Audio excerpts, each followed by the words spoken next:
Eh bien bonsoir et puis bienvenue sur rtsradio.fr dans le débrief du national. Vous le savez, le rendez-vous toutes les semaines, la seule émission consacrée à 100% au championnat national entre 20h et 21h. On va parler uniquement donc de ce championnat de 3e division française ici et nulle part ailleurs. Avec ce soir un programme bien rempli puisque nous accueillerons deux invités. Nous accueillerons d'abord l'attaquant du FC Martigues, Jean-Mathieu Descamps, avec qui nous parlerons plus particulièrement forcément du bas du classement et puis de la lutte pour le maintien. Par rapport à cette interview, d'ailleurs, on le réalisera en partenariat avec le site Foot & Go, donc un site qui est là pour parler du football amateur dans tous les départements français, notamment.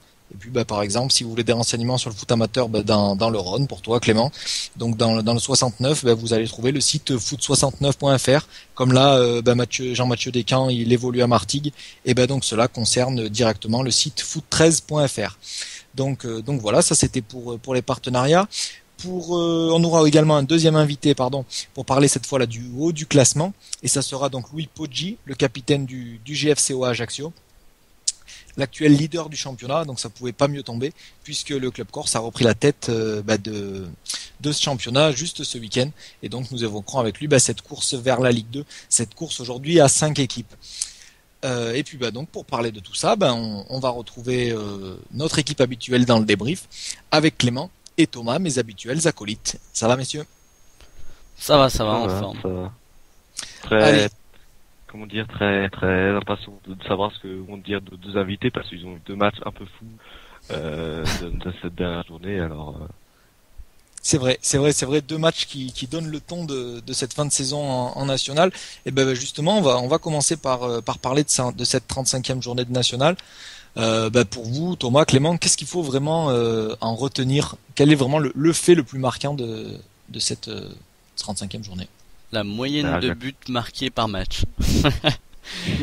Non, avant tout, c'est rare que j'ai calculé 3,4 buts par match en moyenne.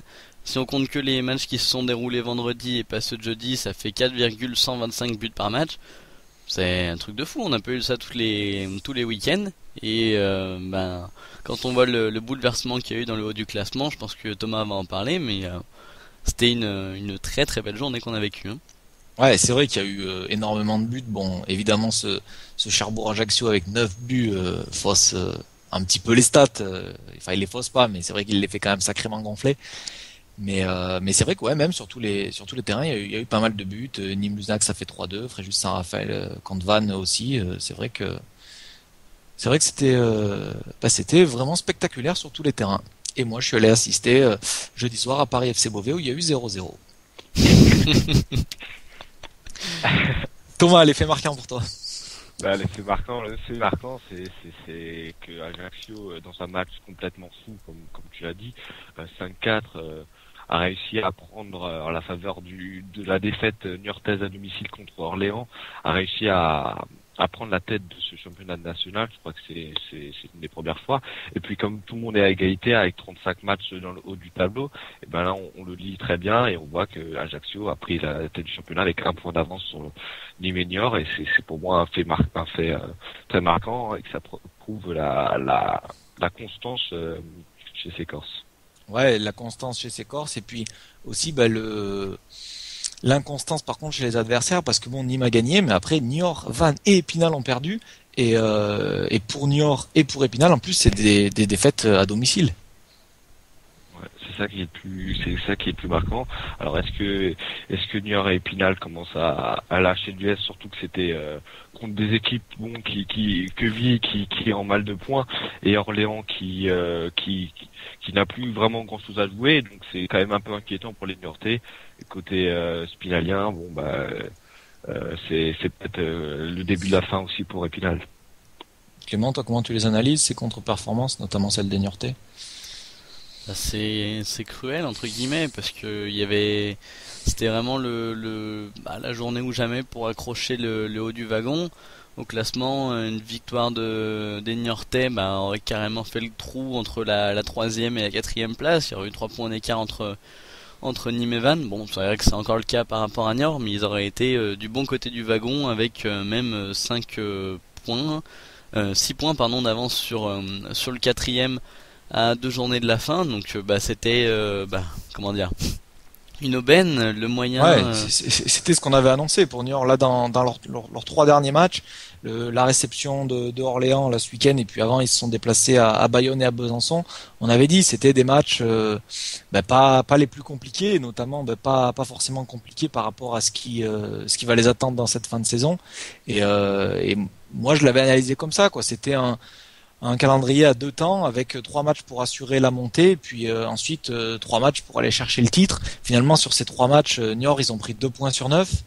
Et maintenant, du coup, il va falloir cravacher sur la fin de saison avec un déplacement à Quevilly, qui a assuré son maintien face à Épinal, mais qui fait quand même une belle fin de saison après c'est de bien redorer la pilule en Coupe de France. Et puis voilà, là, il va falloir finir du coup une fin de saison plus compliquée alors que les Niortais avaient plutôt la voie royale pour aller vers cette Ligue 2. Ah, c'est le moins qu'on puisse dire. Et puis un match qui n'a vraiment pas été maîtrisé, les Niortais qui ont essayé de trouver l'ouverture sans vraiment trouver au final. Et de mémoire, cette équipe d'Orléans qui avait c'est pas de mémoire, j'en suis sûr même, cette équipe d'Orléans qui avait éliminé Niort en Coupe de France et qui s'est fait un plaisir de venir une nouvelle fois l'emporter. À noter le but de notre précédent, ancien invité, voilà, comme tu dis, Kevin Lefex, qui, on va dire, fait du mal à Niort. Qui revient un peu mal, ouais. C'est vrai qu'il fait du mal, il fait du mal au Niortais, mais il revient plutôt pas mal. Par contre, Kevin le fait dans cette fin de saison. À un moment, il jouait plus trop avec l'arrivée de Bekamanga, puis l'éclosion. Enfin, je sais pas si on peut parler d'éclosion, mais l'importance de Persico qui devenait de plus en plus important dans l'attaque orléanaise. Et puis là, il est revenu sur les 2 derniers matchs. Il a inscrit tout simplement 2 buts face à des équipes en plus qui n'étaient pas des moindres, puisque c'était donc face à Épinal et Niort. En tout cas, moi, ce qui pour moi le fait marquant de cette 35e journée, on parlait, Clément, la semaine dernière, notamment de certaines équipes qui pouvaient peut-être un petit peu lâcher. Toi, tu te posais des questions sur Orléans. Moi, je m'en posais sur Fréjus Saint-Raphaël. Et ces 2 équipes-là, elles ont vraiment pas lâché. Et taper les gros dans cette fin de championnat, c'est toujours un challenge. Et ils l'ont bien montré, quoi. La victoire de Orléans à Niort et celle de Fréjus qui avait fait plutôt des contre-performances pour rester sobre, on va dire, ces derniers matchs. Et là ils sont allés battre Vannes qui finit plutôt pas mal dans ce championnat, et du coup ça aboutit à ces contre-performances là. La dernière contre-performance, Clément, c'est cette victoire donc de Quevilly à Épinal. Quevilly, quand même, c'est plus la même équipe depuis on va dire depuis qu'il y a eu ce match de Marseille en Coupe de France, non? Ah clairement, je pense qu'ils essaient de se faire plaisir aussi en fin de saison. Mathias Jouan qui joue maintenant totalement libéré, on l'a vu faire des belles prestations en Coupe de France, à la télé, et là c'est le moyen de confirmer sur la fin de saison. Après, Épinal aussi a eu un peu de mal dans ce match, a essayé d'imposer un jeu assez rigide, et Quevilly qui n'est pas tombé dans le piège et qui a réussi à tenir le 1-0 tout au long du match. Ça a été chaud à un moment, mais l'essentiel, c'est les 3 points pour cette équipe de Quevilly, alors qu'Épinal, c'est un peu la mauvaise opération. Quand on voit devant, on parlait de la mauvaise opération de Niort, mais finalement c'est sans conséquence, puisque malgré une défaite, ils conservent 3 points d'avance sur le 4e. Donc pour Épinal, c'était le moyen de revenir ex-aequo avec Niort. Voilà, malheureusement, il va falloir aller prendre les points ailleurs, et ça va être compliqué avec nos petites finales qui arrivent là petit à petit, hein. Ah, c'est sûr, là, elles vont devenir de plus en plus, elles vont avoir le plus en plus ce rôle de finale. Après, ouais, c'est clair, pour Niort, ils avaient de l'avance, ils l'ont perdu. Aujourd'hui, Niort, il reste quand même encore dans les 3 qui restent du bon côté. Après, pour Vannes, pour Épinal, on le savait depuis déjà quelques matchs, au lancement, on va dire, de ce sprint final, ils étaient aux places un petit peu des cons, quoi, avec cette 4e et cette 5e place. Là, ils ont fait une contre-performance ce week-end. C'est surtout celle d'Épinal qui est encore plus inquiétante parce qu'en plus ils ont perdu à domicile. Alors que Vannes à domicile, ils sont quand même plutôt sereins, et avec leur calendrier, ils peuvent pourquoi pas revenir parce que leur calendrier est quand même un petit peu plus favorable. En plus, ils ont la chance de recevoir Nîmes à la dernière journée, et ils ont que 3 points de retard sur cette équipe-là. Donc, et comme en plus il les avait battus au match aller, donc en cas de nouvelle victoire, à la différence de but particulière, il serait forcément devant les Croconimois. Donc Vannes a aujourd'hui aussi son destin entre ses pieds. Mais c'est clair que oui, Épinal, on l'avait dit, c'était l'équipe peut-être la moins bien armée pour ce sprint final. Si en plus ils perdent des points face à des équipes qui sont pas, certes que oui, ils ont bien redoré leur blason, mais c'est quand même pas non plus les cadors de ce championnat national. C'est vrai que c'est l'équipe qui fait la moins bonne opération. Autant la semaine dernière, j'étais plutôt confiant avec cette belle victoire d'Épinal à Orléans, mais si après tu peux pas confirmer à domicile, ça va poser de sérieux problèmes.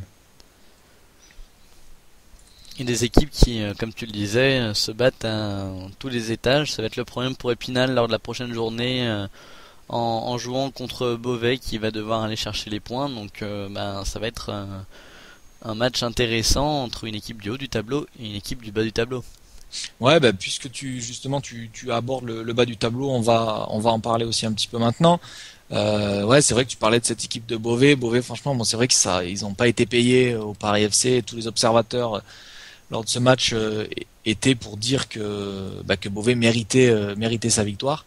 Et donc, non, finalement, Beauvais n'est pas arrivé à percer la défense parisienne, sans doute un petit peu en raison du manque de réussite, je vais pas utiliser le terme de maladresse, de Louis Daniel. Ils ont quand même beaucoup tenté, ils ont eu énormément d'actions. Bon, même si le Paris FC par Murcie en fin de match a aussi une occasion pour pouvoir l'emporter, mais c'est vrai que Beauvais, ils n'ont pas été payés. Maintenant, ils ont la chance de recevoir cette équipe d'Épinal qui a montré qu'ils étaient capables de perdre à domicile contre Quevilly. Donc, certes, ils vont venir revanchards, les Spinaliens, mais Beauvais, de toute façon, s'ils veulent se sauver, il va falloir prendre un maximum de points sur la fin de saison. Et oui, et oui, et oui. Et d'ailleurs, en cette fin de saison, là, c'est vrai qu'ils ont un calendrier compliqué. J'en discutais un petit peu avec Stéphane Lucas que j'ai croisé dans les travées de Charletti après le match du Paris FC face à Beauvais, et je lui demandais justement quel était un petit peu le discours du coach, qu'est-ce qu'avait dit Alex Clément après ce match-là. Parce que forcément il devait être un petit peu abattu, donc il essayait de positiver et de me dire que bon, il restait 3 matchs, donc forcément 9 points à prendre. 9 points évidemment, si Beauvais arrivait à les prendre, ça ferait 45 points.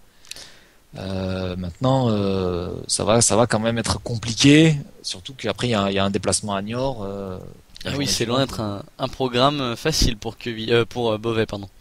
Ouais, surtout que Beauvais, ils ont gagné un match depuis 2012, quoi. Donc là, on a gagné 3 sur les 3 dernières journées. Bon, même s'ils ont montré quand même des belles choses. Ils ont montré des belles choses en deuxième mi-temps face à Cherbourg. Là, je pense que c'était encore un niveau au-dessus à Charletti, où ils ont vraiment pris la mesure de cette équipe parisienne.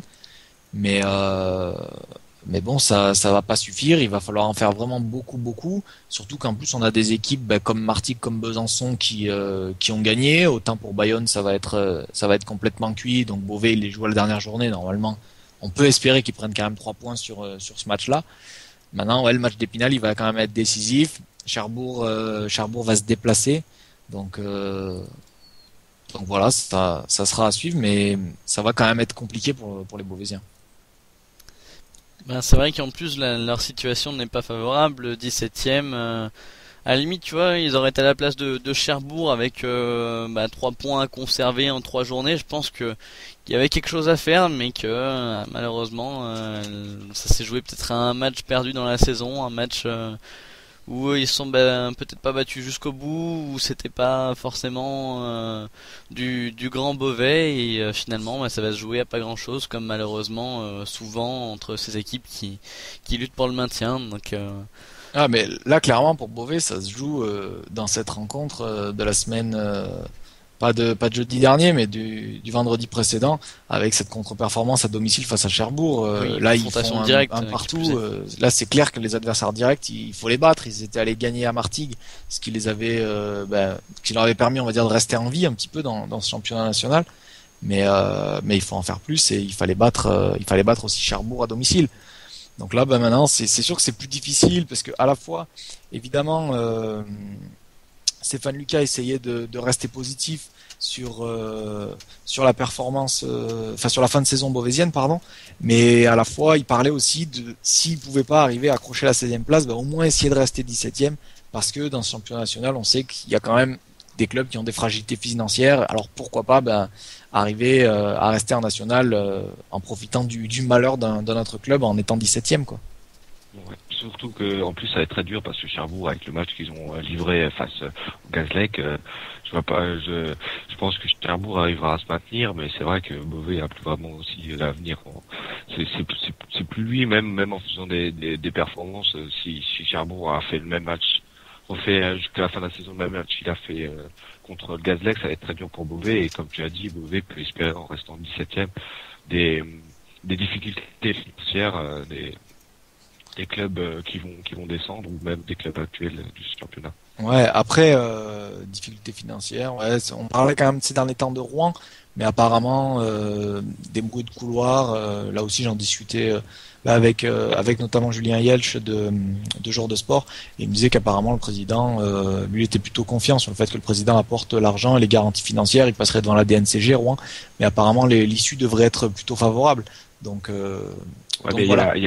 Il y a Metz qui va descendre, qui va peut-être descendre, qui eux ont des grosses difficultés aussi. Ok, on accueille tout de suite notre invité. Et on va commencer par Jean-Mathieu Descamps. Allez, bien Jean-Mathieu, bonjour, et puis merci d'avoir accepté notre invitation dans le débrief du National. Merci à vous de m'avoir invité, ça va avec plaisir. Donc on va commencer par parler de l'actualité de votre club, le FC Martigues. Ce week-end, vous avez récupéré une belle victoire face à Colmar, qui vous relance complètement dans la course au maintien. Oui, tout à fait. On sait qu'il nous restait 4 matchs avant ce match de Colmar et qu'on est quasiment dans l'obligation de tous les gagner. Donc c'était une première étape vers un petit miracle et on est content de cette victoire. Mais bon, il n'y a rien de fait, donc on va continuer à travailler pour aller gagner ce vendredi à Luzenac. Ouais, clairement, quand tu dis un petit miracle, en fait, en coulisses, le maintien pour aller le chercher. C'est quoi? Il va falloir gagner tous les matchs et puis après espérer encore quelque chose. Comment vous l'envisagez, quoi? Non, il reste 9 points à prendre, donc si on les prend, ça nous fera 44 points. Sachant que Cherbourg, Luzenac vont se rencontrer. Enfin, Cherbourg a un calendrier assez difficile, donc on y croit. De toute façon, si on n'y croit pas nous-mêmes, qui va y croire? Donc non, je pense que c'est faisable. Ouais. Il va falloir gagner les matchs. Ça c'est sûr. Et en parlant donc de gagner des matchs, donc vous êtes imposé face à Colmar ce week-end. En plus, une victoire qui vient en fin de match. Vous êtes mené 1-0, vous inscrivez des buts, on va dire plutôt heureux. Ça booste encore plus le moral de l'équipe.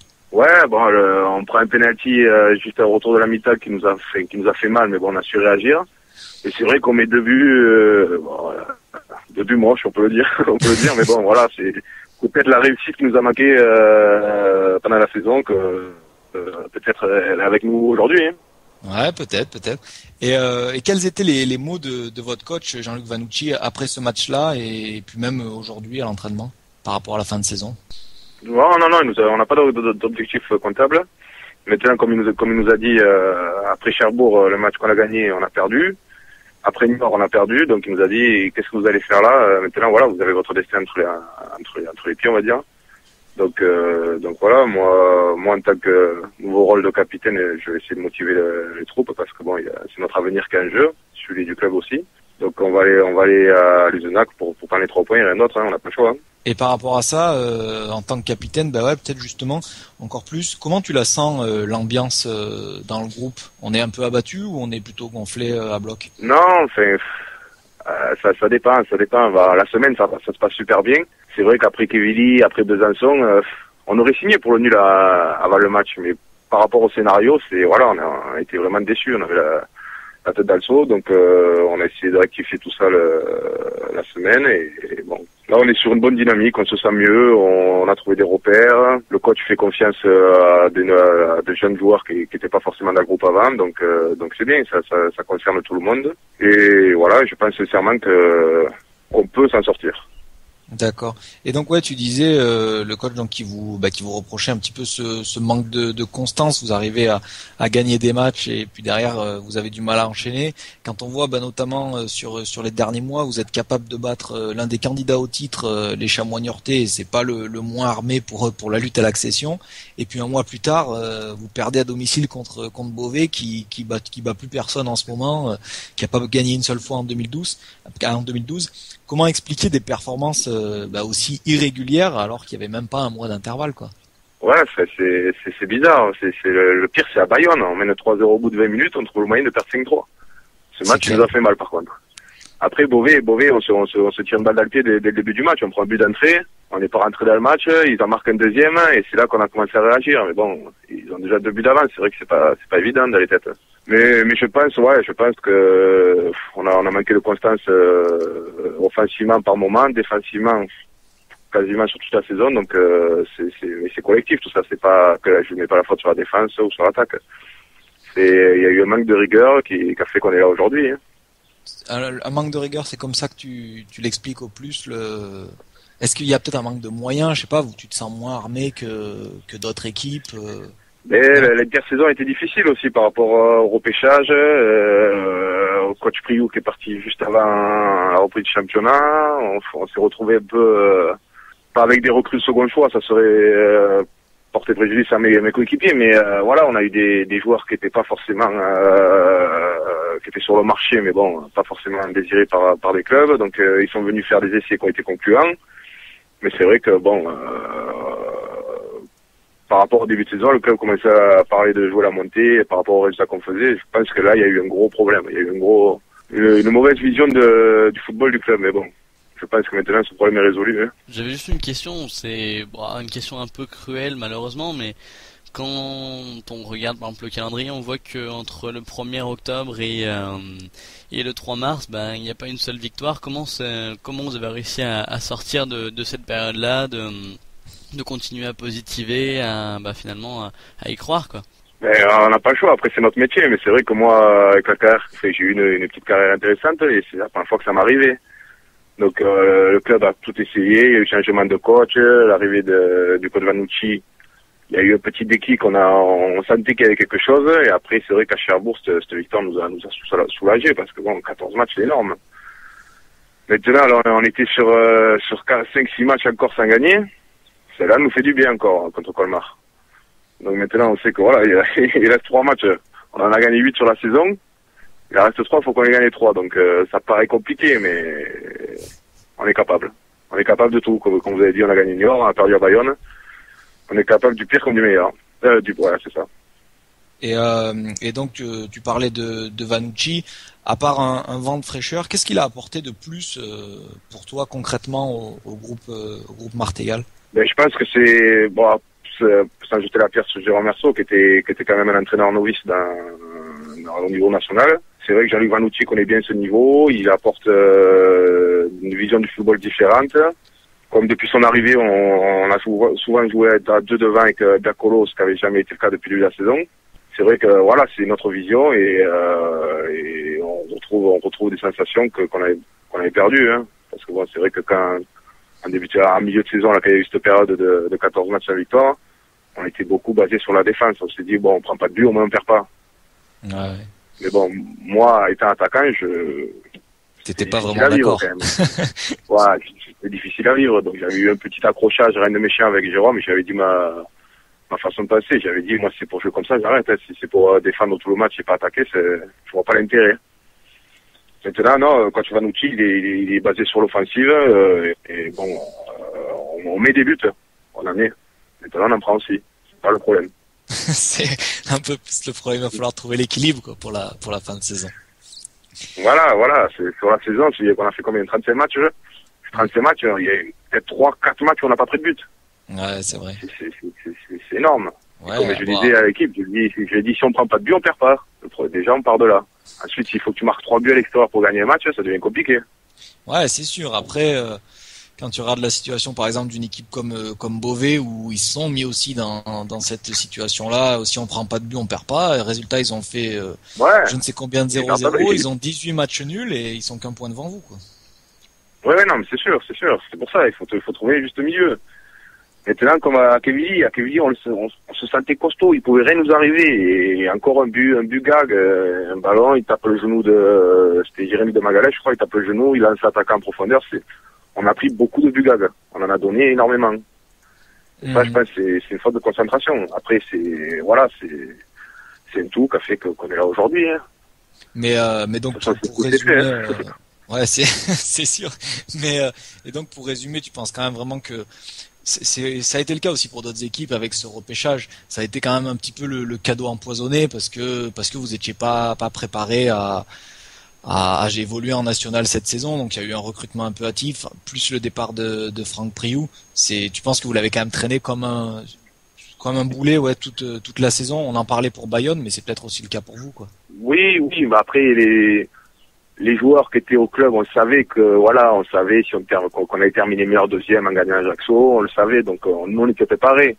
Maintenant le club, tant que c'était pas officiel, il pouvait pas se permettre de recruter des joueurs pour le niveau national. Donc c'est vrai que ça a traîné là. Et après, on a eu un début de saison, on a eu beaucoup de réussite, et c'est là que je pense qu'on s'est un peu enflammé, que ce soit les joueurs ou le club, a commencé à parler de monter. Ah ouais, tu maintenant penses que ouais, je pense que c'est là que ça, voilà. Mais pour le premier match de la série là, c'était à Niort, à l'aller, on était 5e à 3 points du troisième, c'était eux les troisièmes. Si on gagnait, on montait sur le podium. Et c'est parti de là. D'accord, et après du coup vous avez perdu un petit peu de vue vos objectifs, quoi. Ouais, on a perdu de vue nos objectifs. Après, c'est vrai que bon, tu gagnes pas un match, deux matchs, trois matchs, ça commence à trotter dans les têtes. Donc après, il y avait le doute, il y avait tout, qui a fait qu'on est parti dans une spirale négative totale. Mais là, non, je pense que voilà, ça n'a pas été un boulet. Ça n'a pas été un boulet parce qu'il y a des joueurs quand même qui ont de l'expérience, qui ont été recrutés. Alexis Bertin, Jérémy Lemegalès, Denis Stinat, c'est des joueurs qui ont l'expérience. Ouais, non, mais quand je parlais de boulet, je parlais plutôt de pas être préparé, mais ouais, c'est vrai que dans les têtes, vous étiez quand même les premiers à être repêchés, quoi. Donc, en terminant donc voilà, on le savait. Après, voilà. Après, Franck Priou est parti avec 2 joueurs cadres. C'est vrai que c'est tout. L'équipe a été chamboulée. Je dénigre pas le recrutement du club, loin de là. Mais après, c'est vrai que voilà, pour moi, la physionomie du football, c'est quand tu montes avec une équipe, tu essaies de garder l'ossature complète, quoi. Enfin, le plus possible. Bien sûr. C'est comme Ajaccio aujourd'hui. Regardez les Gazélec d'Ajaccio, ce qui s'est passé, ils sont ronds, hein. Non, mais c'est vrai. Et puis là, pareil, c'est un tout. C'est le football, je pense. Hein. Mm-hmm. On va parler un petit peu plus de ta carrière perso. Donc formé à Montpellier, tu signes stagiaire sans parvenir à passer pro, c'est ça? Si, j'ai signé 3 ans pro. J'ai fait 15 matchs en Ligue 1. Après, le club est descendu en Ligue 2 et j'ai eu une opportunité d'aller jouer en Ligue 1 en Espagne. Donc j'avais signé à Malaga, j'avais été prêté comme son achat. Et là, ça a été, je vais pas dire la descente aux enfers, mais ça a été compliqué. Je suis parti avec ma femme et ma fille qui avaient 3 mois dans un pays inconnu. Et voilà, je suis arrivé, on m'a mis en réserve, qui était en 2e division quand même à l'époque. Et je me suis pas fait boycotter, mais c'est vrai que moi je suis arrivé le petit français, une équipe de jeunes espagnols, j'ai rien fait pour m'intégrer, et c'est là que je pense que ça a été compliqué. Donc ensuite j'ai résilié mon contrat avec Montpellier, il me reste encore 1 an, et je suis parti à Libourne, Saint-Seurin. En national. National, qui était coaché par Didier Tolo. Et après cette expérience à Libourne, tu retournes en Espagne? Et voilà, en fait, on monte avec Libourne. Je fais la saison complète et le coach une semaine avant la fin du championnat, il vient me voir en me disant qu'ils peuvent pas me garder parce que bon, c'est Libourne Saint-Seurin qui a pas un budget énorme, alors que je demandais rien de faraminant. Je demandais juste à être avec le club, de poursuivre l'aventure. Et ça s'est pas fait. Et de là, mon agent de l'époque avait plusieurs contacts en France. Qui sont pas allés à terme, donc je me suis retrouvé avec une seule option, l'Espagne encore une fois. Je suis reparti avec ma femme et ma fille à Ferrol en Galice, un national, c'est à Segunda B là-bas. Et j'ai fait 6 mois, et là j'ai eu l'opportunité de rentrer à côté de chez moi, en plus à 7, qui était un national aussi, donc j'avais signé 1 an et demi. J'ai fait 6 mois très bien, et la 2e année, j'ai eu une grave blessure à la cheville, je me suis opéré, j'ai fait saison blanche. Et de là, je suis reparti à Libourne, qui redescendait à National. Donc, je fais ma saison, j'avais signé 2 ans, et le club dépose le bilan en fin de saison. Donc là, pareil, ils ont fait appel, tutti quanti, j'ai attendu jusqu'au 31 juillet pour savoir que le club déposait le bilan complètement. Donc, je me suis retrouvé sans club, au chômage. Un club de Perpignan, de Perpignan, DH, voilà, m'a contacté et j'ai dit pourquoi pas, écoutez, pour continuer à jouer un peu que je m'entretienne, je suis allé là-bas. Au bout de 6 mois, il y a Jura Sud, qui était un CFA qui jouait le haut tableau, qui m'a contacté. Je suis parti là-bas avec le coach Cuvier. Ça s'est super bien passé. J'ai mis une dizaine de buts en 17 matchs. Et de là, je me suis arrivé à Martigues. En CFA. Et j'ai plusieurs questions sur ta carrière. Je voulais pas t'interrompre, mais donc ouais, on est d'accord. L'Espagne, c'est 2 fois un choix un petit peu par défaut avec des clubs. Avec Montpellier. La première fois, non. Malaga, c'était une opportunité quand même. J'étais en première division, la réserve en deuxième division. J'ai été prêté comme son d'achat, et j'avais 4 ans de contrat derrière. Après, c'est vrai que bon, quand tu vas à l'étranger, il te faut un temps d'adaptation, je pense. Ouais, bien donc, sûr. Tu nous as la barrière de la langue et tout. Voilà, ouais. Donc ça a été compliqué. Après la deuxième fois, ouais, ça a été un choix contre cœur. Maintenant, j'ai passé 6 mois super. Je me suis régalé là-bas. Parce que je connaissais la langue, ma femme s'est un peu plus adaptée. Et c'est vrai que c'était différent. C'était une équipe première, une équipe d'adultes, donc les gens étaient plus agréables, on va dire. Et c'est vrai que j'ai gardé de bons contacts par rapport à là-bas. Et après, ouais, quand donc tu disais, Libourne ne te garde pas quand il monte. Et ensuite, après, quand il retombe en national, il te recontacte, tu y retournes. Là, toi, tu te sentais comment, quoi, par rapport à ce choix? D'un côté, ils t'avaient un petit peu repoussé, puis là, ils avaient besoin de toi. Ils étaient bien contents de te retrouver parce qu'ils savaient que ils connaissaient tes qualités, quoi. Oui, non, mais avec le président de ça, c'est super bien passé. C'est Didier Tolo. Même moi, j'ai pas compris son discours. Je l'ai pas compris encore aujourd'hui. Je le comprends pas. Il m'a dit, c'est paradoxal ce que je vais te dire. T'es un des éléments clés de la montée, on peut pas te garder. J'ai pas compris. Ouais, et surtout, comme tu dis, après, c'est même pas financièrement, quoi. Non, j'ai fait 36 matchs sur 38. Bon, j'ai mis 6 buts. J'avais pas mis énormément, mais j'ai fait une quinzaine de passes D. J'ai joué en pivot, 2 buts cette année. J'ai fait briller Mathieu Valbuena, des joueurs intéressants quand même. Et c'est vrai que la deuxième fois quand je suis retourné, je sortais d'une saison blanche, donc j'avais pas trop d'opportunités. Rodez m'avait contacté, Libourne en même temps. Libourne je connaissais, donc j'ai dit, allons-y. Hein. J'y suis retourné sans rancœur, sans rien du tout. Hein. D'accord. Et donc après, tu nous l'as dit, début de saison dernière, tu rejoins Martigues en CFA. Quand tu passes de Jura Sud à Martigues, Jura Sud, tu dis qu'il jouait quand même le haut de tableau. Martigues, tu sentais quand même plus d'ambition dans ce club par rapport à l'international. Oui. Après, je vais pas te cacher aussi qu'il y avait l'opportunité de rentrer vers chez moi. qui était primordial aussi. Donc non, Martigues c'était un club qui avait essayé de me faire venir plusieurs fois à l'époque, hein, que j'avais pas souhaité rejoindre pour différentes raisons. Et c'est vrai que j'avais eu une bonne accroche avec le coach Priou, avec Jean-Luc Escalao que je connaissais avant du moins. Et donc c'est vrai que son discours m'a plu et voilà, j'ai saisi l'opportunité. On m'a dit on a un projet intéressant, je vais monter sur 2 ans. On est monté la première année. Donc voilà, c'était tout bénéf pour moi. Maintenant, c'est pour ça que moi j'arrive en fin de contrat, j'ai envie de continuer l'aventure avec ce club et je vais tout faire pour le sauver. Et donc, tu parles un petit peu de l'avenir. Comment est-ce que tu l'envisages ton avenir? Est-ce que tu l'envisages à Martigues ou pas, en national, en CFA? Tu y as déjà pensé? Moi, bien sûr, j'ai déjà pensé. Je suis marié, j'ai 2 enfants, il faut assurer l'avenir de mes enfants aussi. Donc voilà, pour l'instant, je finis ma saison, j'écoute les gens qui m'appellent, j'attends une démarche du club. Pour l'instant, j'ai pas eu, j'attends toujours. C'est pas un souci, ça va arriver. Maintenant, je continue l'aventure avec Martigues, pourquoi pas, ça me dérangera pas. C'est CFA ou national, de toute façon, c'est un club agréable et je pense qu'il y a vraiment un potentiel intéressant dans ce club. Donc voilà, on verra. De toute façon, il reste un mois et j'espère te fixer avant la fin du mois, quoi. Tu privilégies, on va dire, maintenant, à 29 ans, avec une famille, plus le choix géographique et d'être bien, plus que d'aller tenter un nouveau truc. On va pas te retrouver à l'étranger, quoi. Moi que le Qatar m'appelle, pourquoi pas.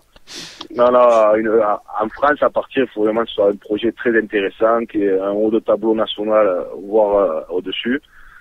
C'est vrai que ça serait intéressant. À 29 ans, je sais que c'est quasiment ma dernière chance de regoûter au niveau professionnel, on va dire. Donc je suis ouvert à tout. Pour l'instant, c'est rien de fixé dans ma tête et j'attends de voir le club ce qu'il nous propose, on verra. Hein. Et le fait de retourner pro, ça te trotte quand même un petit peu dans un coin de ta tête ou ça reste plus du rêve? Non, oui, ça me trotte parce que j'ai l'impression, bon, c'est peut-être que mon impression, moi, mais j'ai l'impression d'être passé à côté de ma carrière. Après, c'est Malaga, ça a été la descente aux enfers, comme j'ai dit tout à l'heure, c'est une opportunité, mais je pense que je me suis grillé en France. Je me suis grillé en France. Je me suis grillé au niveau professionnel en France, parce que bon, je suis revenu à Libourne. Je savais même pas où c'était. Honnêtement, je savais pas où c'était sur la carte. C'est Didier Tolo qui m'a appelé. Son discours m'a plu. Voilà, moi, je suis beaucoup à l'affectif. Et son discours m'a plu. Il m'a dit, on a le 16e budget national, mais je vais être l'équipe surprise cette année. Et ça a été le cas. On est monté. Donc voilà, moi, voilà, je sais que le coach Vanucci est en fin de contrat. Pareil, avant de re-signer Marty, il faudra que j'ai des certitudes sur le projet. Qui sera le coach, voilà. C'est normal, j'ai pas envie de partir dans une année galère en CFA après. Ouais, non, on est en CFA. Bien sûr. Thomas, tu avais peut-être une question avant. Ouais, je voulais juste savoir si tu avais déjà eu ou pas des appels de ces dernières semaines de clubs qui étaient intéressés par toi, ou pour l'instant c'est le calme plat et ils attendent la fin de la saison. J'ai eu des appels. Je m'en cache pas, j'ai eu des appels. Dont un qui risque de monter en Ligue 2. Donc c'est pour ça j'attends. Je suis pas dans l'optique de partir, mais on verra vraiment la fin du championnat où est Martigues, où sont les clubs qui me contactent. Mais bon, ma priorité c'est Martigues. Je suis posé chez moi avec ma famille, j'ai pas forcément envie de bouger. Maintenant, il faudra voir. Anelka t'as pas appelé pour son club à Shanghai? Ah non, pas encore. J'attends aussi. Ok, merci beaucoup. Je te souhaite vraiment bien du courage à toi et à ton club, et puis la saison prochaine, de retrouver vite un bon projet, et j'espère qu'on te verra encore moi sur les terrains de national, même si ça semble un petit peu compliqué. Tu dis, t'as des projets peut-être pour jouer plus haut, ou si Martigues est relégué, donc. Non, après oui, il y a des projets, mais c'est pour l'instant rien de concret. Donc je connais le milieu, je sais que les gens ils appellent, ils se renseignent, mais ça va pas souvent plus loin, donc. Moi, j'ai la tête à Martigues. Maintenant, on verra après. Ok. Et voilà, on va rester sur ce mot-là. C'est une belle conclusion. Et je te remercie encore d'avoir accepté notre invitation, mais peut-être à une autre fois. Avec plaisir. Brief du National. Pas de problème. On a donc maintenant Louis Poggi tout simplement qui vient d'arriver. Donc on va commencer tout de suite son interview, hein, Émeric. Donc bonjour Louis Poggi, et puis merci d'avoir accepté notre invitation dans le débrief du National. Bonjour, c'est avec grand plaisir que j'ai accepté cette interview. Allez, donc on va commencer avec une première question. On va pas parler tout de suite de votre équipe et de sa superbe performance du week-end. On va commencer par aborder une autre actualité un petit peu plus malheureuse dont on a beaucoup parlé ce week-end. C'était malheureusement les 20 ans de Furiani. On le sait tous, donc le 5 mai 92, ce terrible drame avec l'effondrement donc d'une tribune au stade de Bastia. J'aurais voulu aimer un petit peu avoir votre ressenti là-dessus. Toi, le capitaine du GFCA qui en plus est né à Bastia.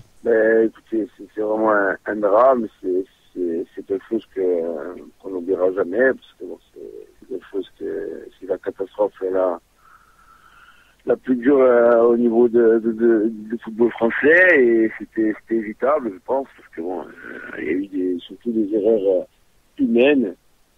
Je pense que c'est la Paduliane qui a pris le dessus, et ça dans la vie en dehors du football c'est jamais bon. Et puis moi étant de Bastia et ayant connu j'avais 8 ans à cette époque-là, et j'avais mes parents, surtout mon père qui allait souvent au stade, et à l'époque il y était, donc ça m'a beaucoup choqué, et moi j'ai des vagues souvenirs, et c'est vrai que c'est quelque chose qui aurait pu être évité, c'est quelque chose qu'on ne veut plus voir. Ah ouais, pour toi, ça représente vraiment quelque chose, cette commémoration-là, parce qu'en plus, ce jour-là, ton père était au stade, quoi.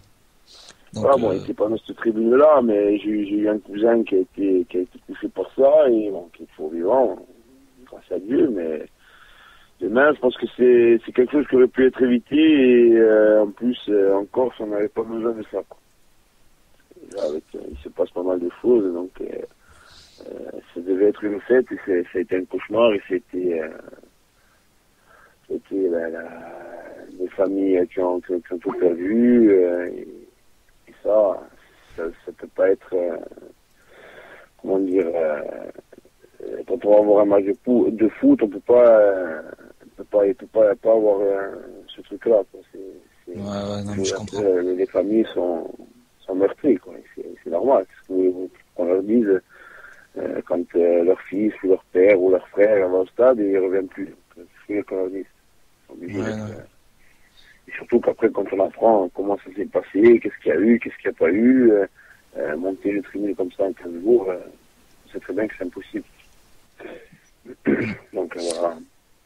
Allez, on va aborder une actualité un petit peu plus heureuse. Celle de votre équipe, de ton équipe, pardon, du GFC OA.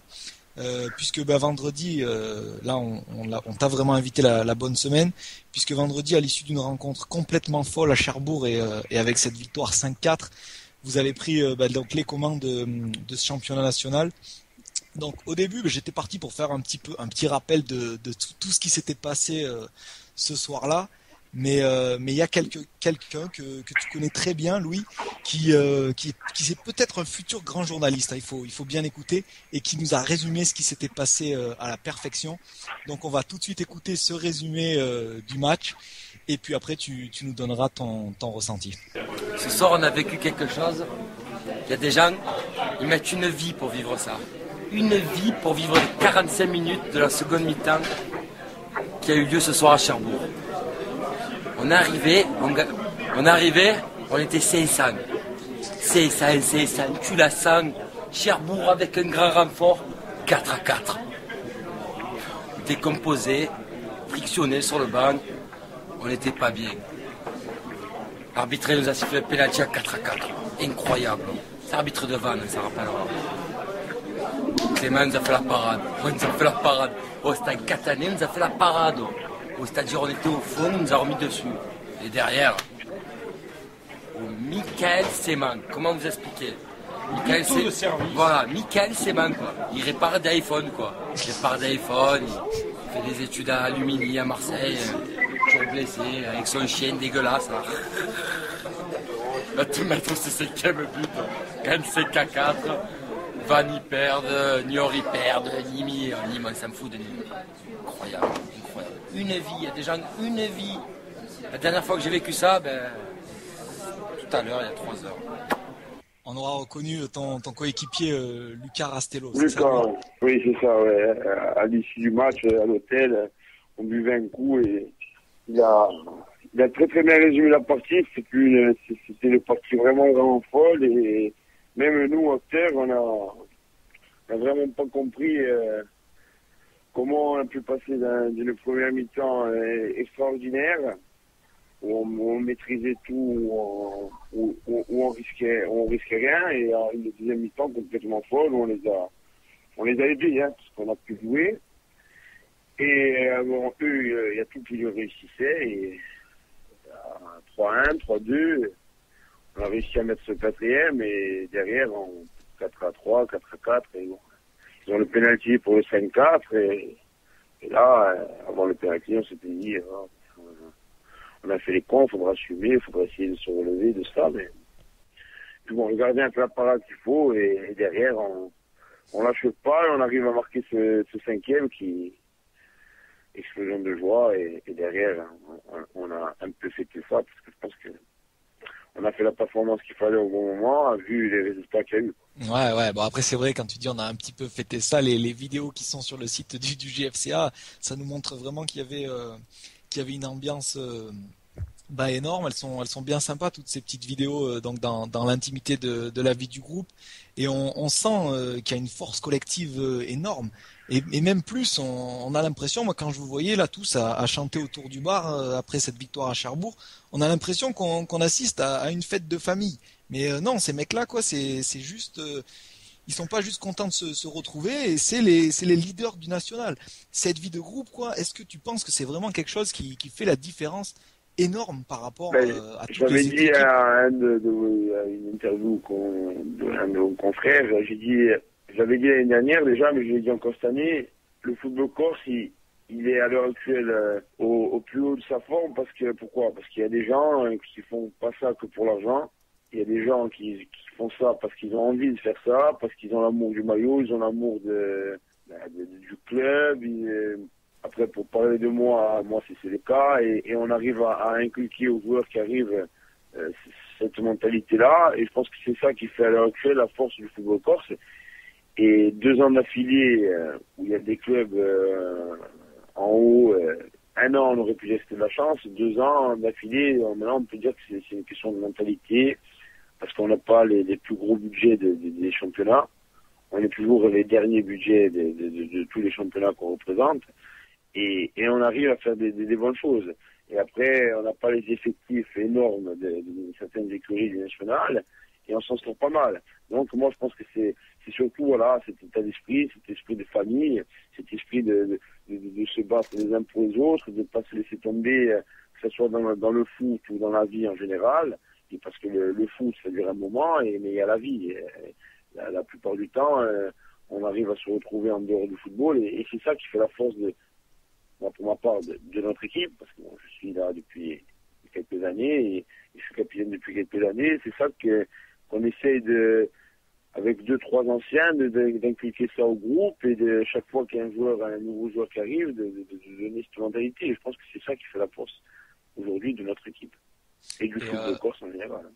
Ouais, bien sûr. Et donc puisque tu parles de toute la réussite du football corse, quand on voit dans votre équipe, c'est vrai que c'est vraiment une équipe corse, notamment quand on te voit toi ou Buconiano.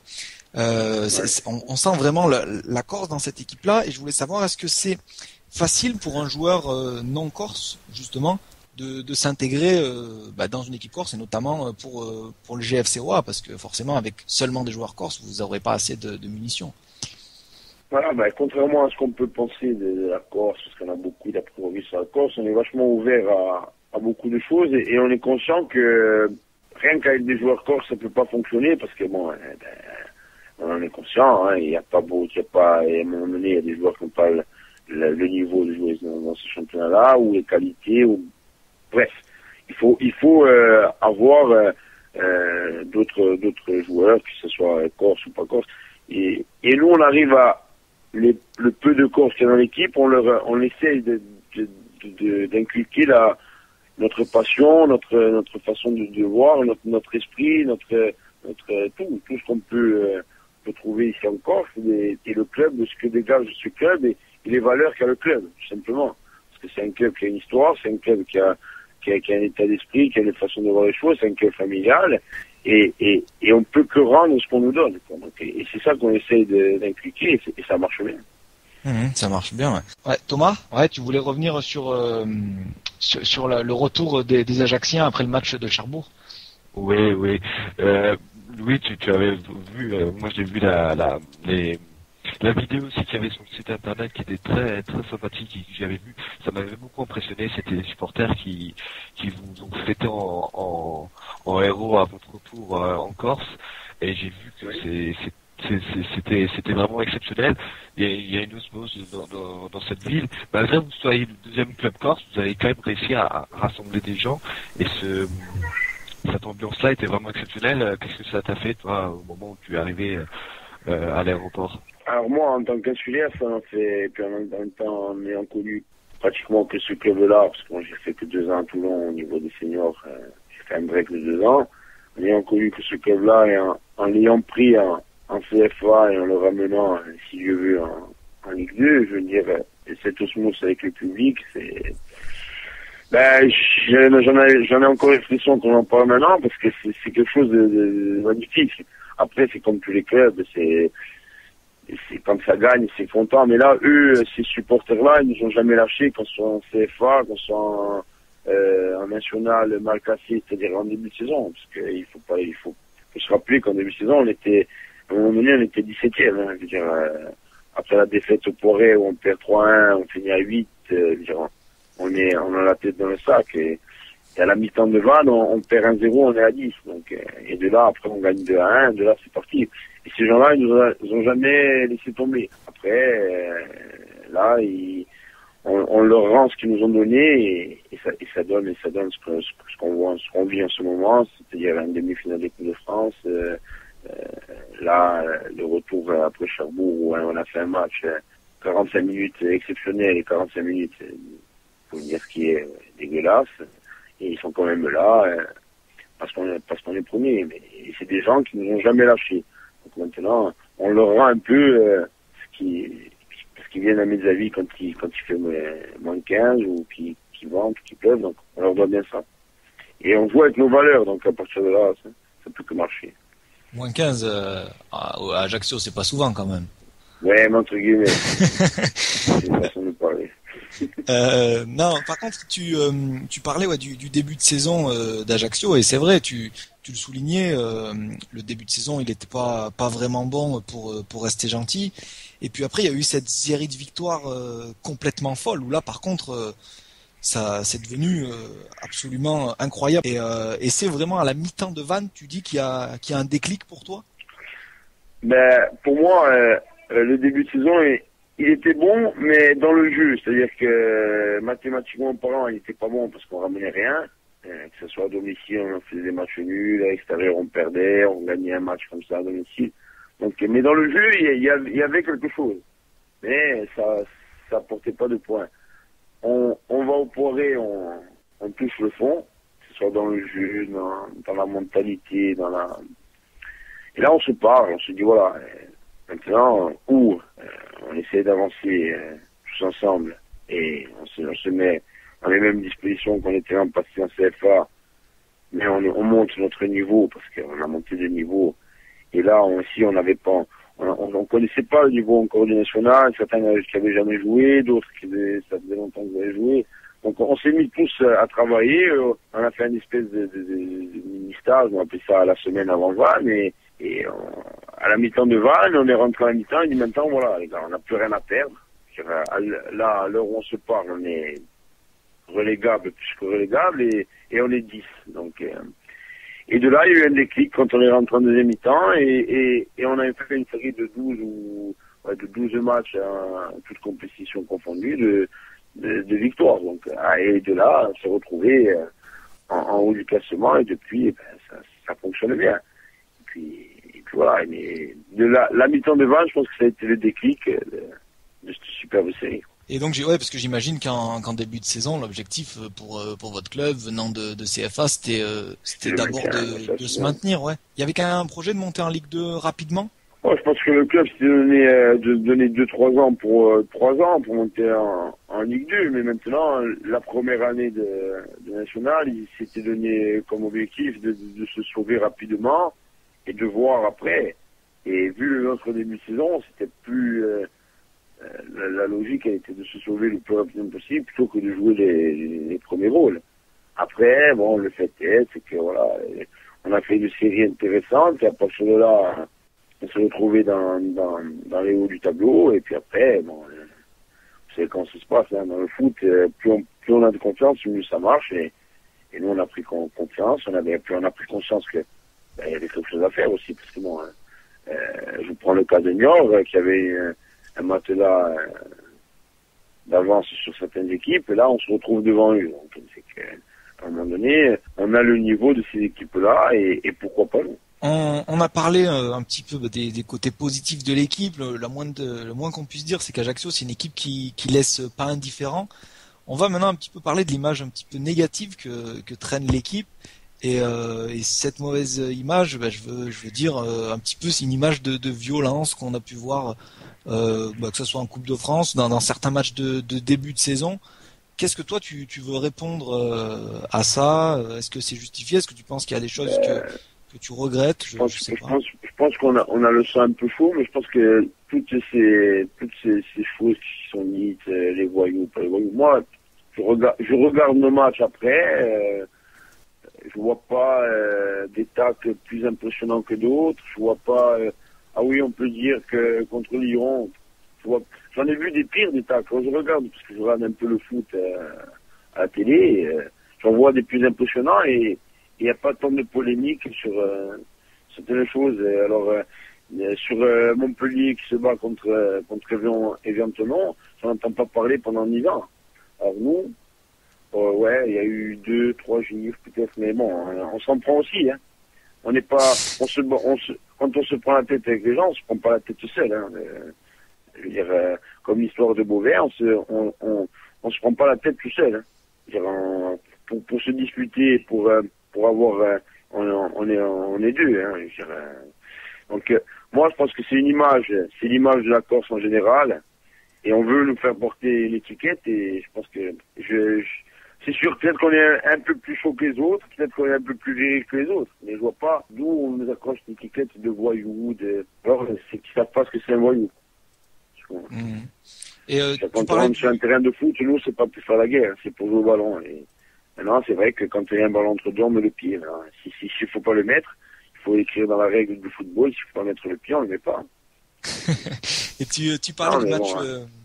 Tu parlais du match de Beauvais, et on avait une question sur la page Facebook de l'émission du débrief du National de Johan Courty qui voulait savoir, et puis nous aussi on aimerait bien savoir, est-ce que vous savez quand c'est que vous allez savoir, est-ce que vous récupérez ces 2 points qui sont en transition là, où vous avez fait appel, on sait pas trop où ça en est, en sachant qu'au départ on vous en avait retiré 4. Voilà, nous, on nous a retiré 2 points, il y avait 2 points avec sursis, mais je sais pas si les sursis ils ont sauté, moi j'ai pas trop suivi l'affaire.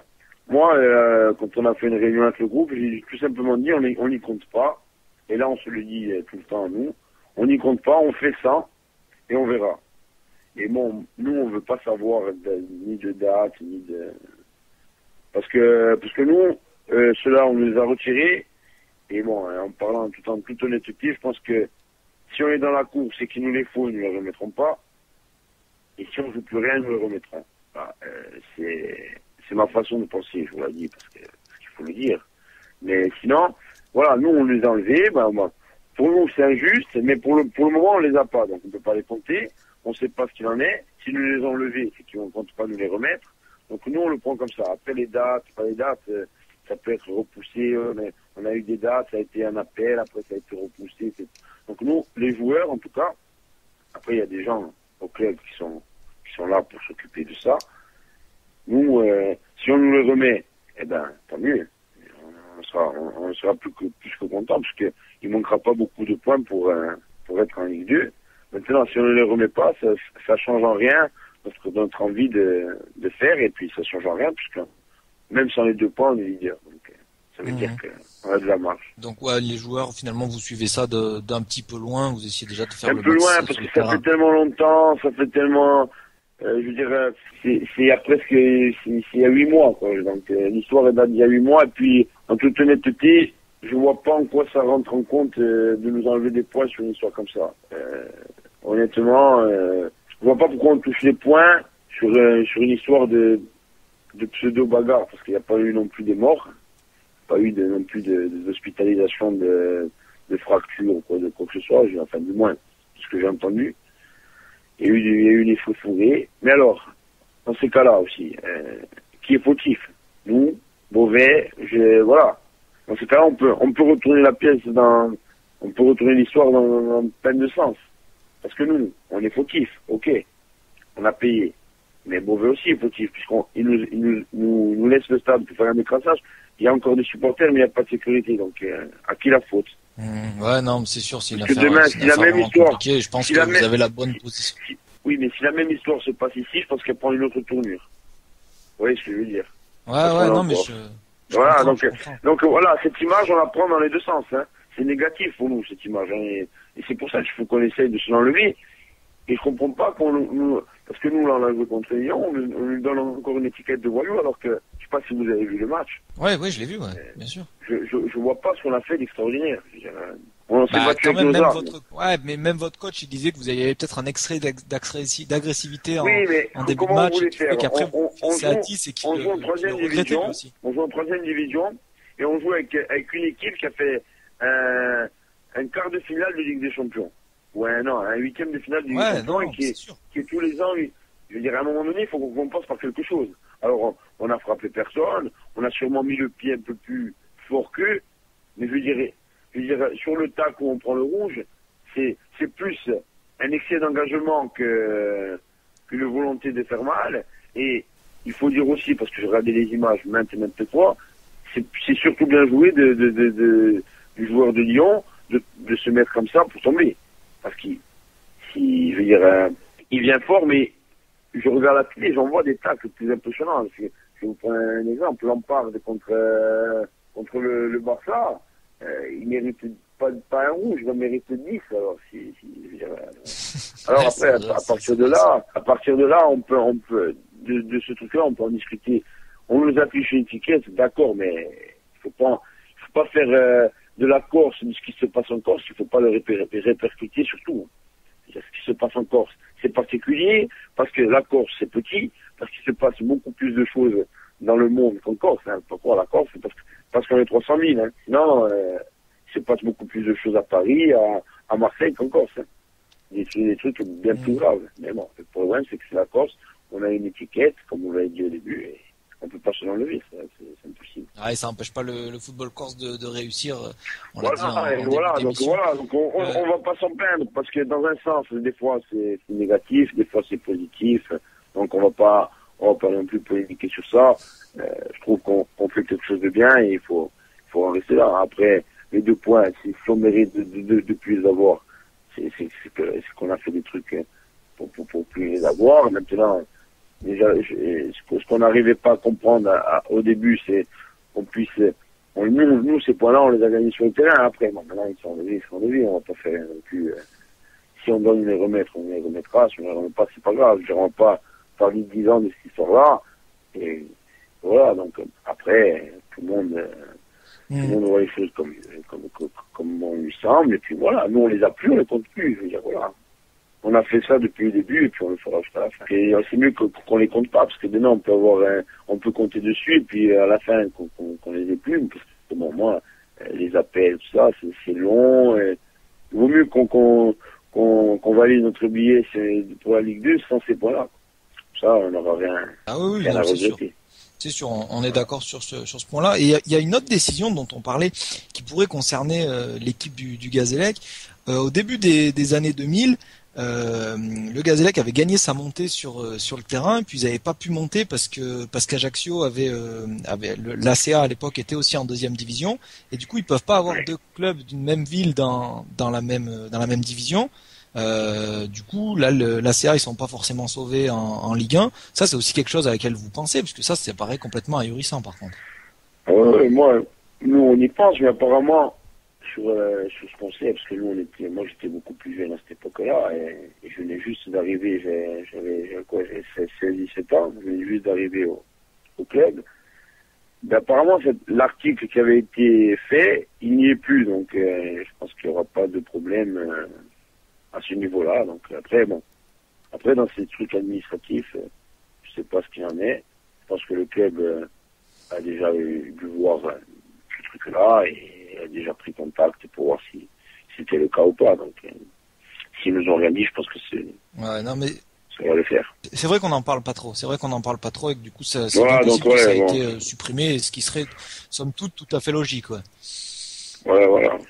Une avant-dernière question, Louis. Si je te dis Marc Santunion, est-ce que tu vois un petit peu où je veux en venir? Parce que je voulais savoir, est-ce qu'aujourd'hui, avec cette histoire qui vous est arrivée cette saison, une autre histoire un petit peu négative, est-ce que ça vous donne une force pour vous battre encore plus pour lui? Ou est-ce que c'est de l'histoire ancienne et que vous êtes passé à autre chose? Alors moi, sur cette histoire-là, tant que je m'exprimerai pas avec lui, je m'exprimerai avec personne, parce que je pense que lui, il en a beaucoup dit. Il en a beaucoup dit, que ce soit dans la presse ou quoi que ce soit. Et moi, je veux pas rentrer dans cette... Moi, je suis un peu un esprit à l'ancienne. Je règle mes problèmes avec qui j'ai des problèmes. Le problème qu'il a avec sûrement moi. Parce que bon, sûrement qu'il en a avec moi, puisqu'il attaque des amis, pas les amis, que ce soit sur Internet, quoi que ce soit. Tout le monde a pu le lire, que ce soit sur foot. On lit pas mal de choses. Donc, moi, sur ce point-là, je ne m'exprimerai pas, je m'exprimerai en temps et en heure, et quand j'aurai réglé les choses avec lui, sur les points sur lesquels il m'en veut. Après, se battre, pour lui, je pense qu'on s'est toujours battu les uns pour les autres, et il y en a d'autres avant lui qui se sont fait virer, et ça n'a jamais empêché l'équipe d'avancer. Donc, demain, c'est clair que c'était quelqu'un d'important dans l'équipe, mais à un moment donné, dans la vie, les joueurs, ils passent, et le club et les supporters, ils restent. Donc, je pense qu'on se doit, parce qu'on déjà on est salarié, et puis moi, personnellement, c'est mon club, et demain, je me dois d'avancer, de faire avancer. Je suis capitaine de cette équipe, et je suis très fier d'être capitaine de cette équipe, parce que c'est c'est une équipe extraordinaire. Et demain, lui, je pense qu'il s'est mis les bâtons dans les roues tout seul. Et après, à un moment donné, il y a des choses, il faut les assumer et prendre sur soi. Voilà. Sur le point, pourquoi, comment, et tout ça, c'est une histoire un peu interne. Et lui, il a essayé de la résumer dans ses histoires, mais il n'a pas très bien résumé. D'accord. Donc je rappelle donc Marc Santunion, le joueur du Gazélec, pour ceux qui ne savent pas, qui avait été donc licencié à la suite du match de Coupe de France face à Drancy où on voulait faire jouer un gardien et pas l'autre et du coup ça avait créé une polémique et puis ça a créé des choses c'est pas que sur l'histoire du gardien, parce que l'histoire du gardien, j'en faisais partie et j'avais dit tout simplement aux dirigeants que si c'était sur cette histoire, parce que de suite après, quand j'ai appris cette sanction, de suite après, je suis monté voir le dirigeant, j'ai dit que si c'était pour cette histoire, je faisais partie du lot et j'étais d'ailleurs en première ligne parce que c'est moi qui ai lancé ce truc, mais d'une façon différente de lui. Je pense que si c'était pour cette histoire, on serait, c'est-à-dire quelques-uns à... Donc ça, c'est des fausses annonces et c'est suite à ça, mais c'est pas à cause de ça. C'est ça qui a fait qui a peut-être animé les choses, mais c'est pas à cause de ça. Alors maintenant, lui, il veut faire croire que c'est ça, mais moi, maintenant, je vous dis que c'est pas ça. Et comme je l'ai dit, un jour, on me posera la question quand j'aurai réglé les choses avec lui, j'y répondrai, mais faut pas dire que c'est à cause de ça parce que c'est pas à cause de ça. Eh ben, on te réinvitera, Louis, quand tu pourras nous mettre tout ça au clair. En tout cas, ça sera un plaisir de t'avoir à nouveau dans l'émission. Là, ça touche à sa fin. Ça a été vraiment sympa. On a eu une super interview. C'était vraiment sympa à toi de te prêter au jeu. On va finir par une dernière question. Est-ce que le titre de champion de national pour le Gazélec, ça serait la cerise sur le gâteau, ou est-ce que déjà la montée, ça serait ce qu'il y a de plus beau? Écoute, d'abord qu'on valide ce qu'on a validé, c'est-à-dire de la Ligue 2, et puis après on s'offrira peut-être un dernier match de gala pour le titre du national. Mais d'abord finissons le travail qu'on a commencé depuis X mois, et après on verra pour ce dernier match contre Lyon, si c'est pour le titre ou si c'est vraiment que pour accéder à la Ligue 2. D'abord, essayons de le valider sur ces 2 prochains matchs qui restent et offrons-nous un match de gala pour nous et pour notre public le 26 mai. Voilà, c'est ça le plus important. Après, c'est sûr que si le club peut avoir ce titre de champion national, le club et les joueurs seront les plus contents. Ok. Eh ben merci. On va s'arrêter là, Louis. Pour les auditeurs du débrief du national, la semaine prochaine, donc on retrouvera Romain Beignet, le joueur de l'Uznac, pour parler un petit peu du bas du classement, et on aura Sandy Payot d'Épinal pour aborder cette fois le haut du classement avec un autre des 5 prétendants à la Ligue 2. Voilà, merci à tous, et puis à la semaine prochaine pour un nouveau débrief du national.